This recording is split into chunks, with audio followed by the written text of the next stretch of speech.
மூலத்தை முதன்முதலில் அச்சிட்டவர் தந்தை ஞானப்பிரகாசர். திருக்குறளுக்கு முதன்முதலில் உரை எழுதியவர் மணக்குடவர்.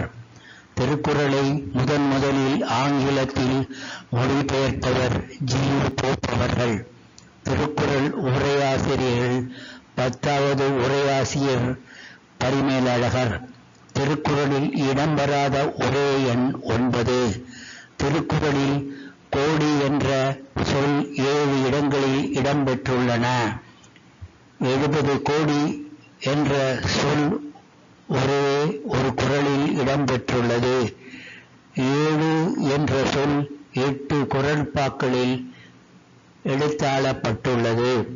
திருக்குறள் இதுவரை 107 மொழிகளில் வெளிவந்துள்ளன. திருக்குறளை ஆங்கிலத்தில் 40 பேர் மொழிபெயர்த்துள்ளனர். திருக்குறள் நரிக்குடவர் பேசும் வவ்வேலி மொழியில் மொழிபெயர்க்கப்பட்டுள்ளது. பழங்காலத்தில் இதற்கு பலர் உரை எழுதியுள்ளனர். அவரில் புகழ் வாய்ந்த விளங்குவதாமோ அதிகமாக பயன்படுத்துவதும் பரிமேலழகர் உரைதான்.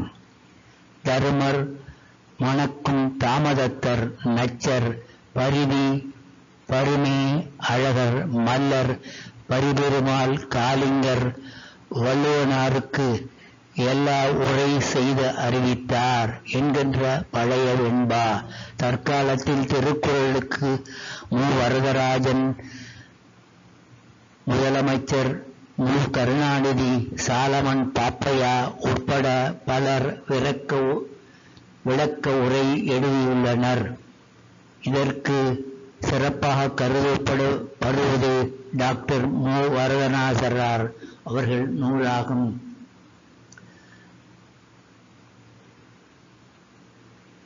திருக்குறள் பாவுரை என்னும் நூல் உள்ளது. திருக்குறள் நூற்பிரிவுகளில் பின்வரும் அட்டவணைகளில் காணப்பட்டுள்ளன.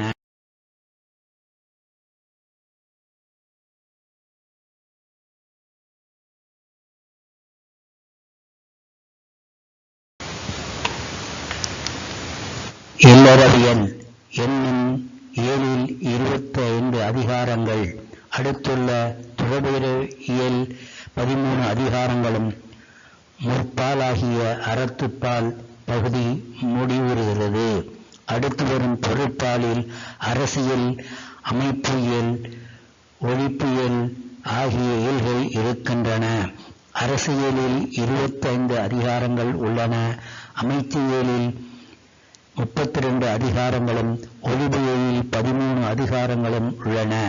கடைசி பாலாகிய இன்பத்துப்பால் அல்லது காமத்துப்பாலில் 2 இயல்கள்.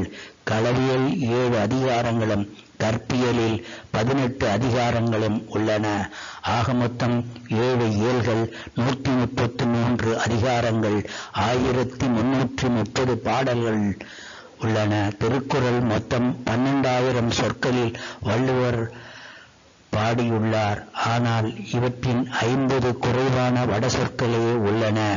அகர முதல எழுத்தெல்லாம் ஆதிபகவன் முதற்றே உலகு என்ற தமிழ் நெடுங்கணக்கின் முதல் எழுத்து ஆகிய ஆவில் ஆரம்பித்து 1330 குறளாகிய ஊடுதல் காமத்திற்கு இன்பம் அதற்கு இன்பம் கோடி மயக்கப் பெறின் என்று தமிழ் மொழியின் கடைசி எழுத்தாகிய எண்ணுடன் முடிவடைகிறது.